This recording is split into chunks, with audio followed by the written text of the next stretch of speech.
ఈ కేసులో తాజాగా ఐఏఎస్, ఐపీఎస్ అధికారుల పేర్లు తెరపైకి వస్తున్నాయి.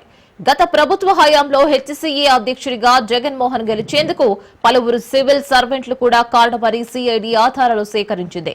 23 ఇన్స్టిట్యూషన్ల నుంచి వీరంతా ఓట్లు వేసినట్లు గుర్తించింది. అయితే వీరికి హెచ్సీఏలో ఓటు హక్కు ఉందా, ఎలాంటి అర్హతతో ఓట్లు వేశారు అనే కోణంలో దర్యాప్తు చేస్తుంది. ఫోర్జరీ సంతకాలు, డాక్యుమెంట్లలో అధ్యక్షుడిగా ఎన్నికైన కేసులో Jaganmohan Rao, HCA treasurer Srinivasarao, CEO Sunil కంటే, శ్రీ చక్ర క్రికెట్ క్లబ్ అధ్యక్షురాలు కవిత, సెక్రటరీ రాజేందర్ యాదవ్ ను ఈ నెల 9న సిఐడి అధికారులు అరెస్టు చేశారు.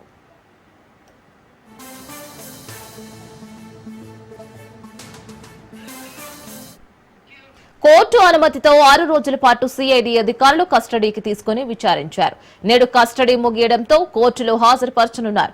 మరింత కీలక సమాచారం సేకరించాల్సిన నేపథ్యంలో మరో 5 రోజుల పాటు కస్టడీకి అనుమతి ఇవ్వాలని కోరనున్నారు.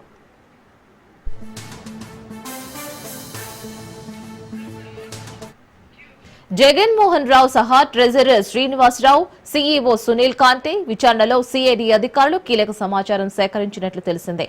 కస్టడీలో ఉన్న ఈ ముగ్గురిని సిఐడి అధికారులు ఉప్పల్ స్టేడియంలోని అడ్మినిస్ట్రేటివ్ ఆఫీస్, హెచ్సీఏ ప్రధాన కార్యాలయంలో 3 రోజుల పాటు విచారించారు. క్రికెట్ క్లబ్స్ లేదా ఇన్స్టిట్యూషన్ తరపున ఎవరెవరు ఓటు వేయాలి అనే వివరాలతో జస్టిస్ లావు నాగేశ్వరరావు ఇచ్చిన లిస్టును స్వాధీనం చేసుకున్నట్లు తెలిసింది. ఆ లిస్టులో ఉన్నవారు మాత్రమే హెచ్సీఏ ఎన్నికల్లో ఓటు హక్కు కలిగి ఉంటారు.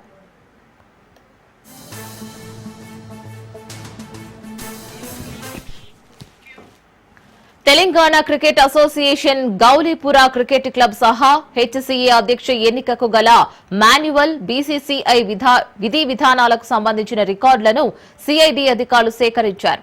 ప్రధానంగా ఫోర్జరీ సంతకాలు, ఇతర డాక్యుమెంట్లతో జగన్మోహన్ రావు ఎన్నికకు పూర్తి వివరాలతో నిందితులతో సహా ఆఫీస్ బేరర్లు, వివిధ క్రికెట్ అసోసియేషన్ల అధ్యక్షులు, సభ్యుల స్టేట్మెంట్లను రికార్డు చేశారు.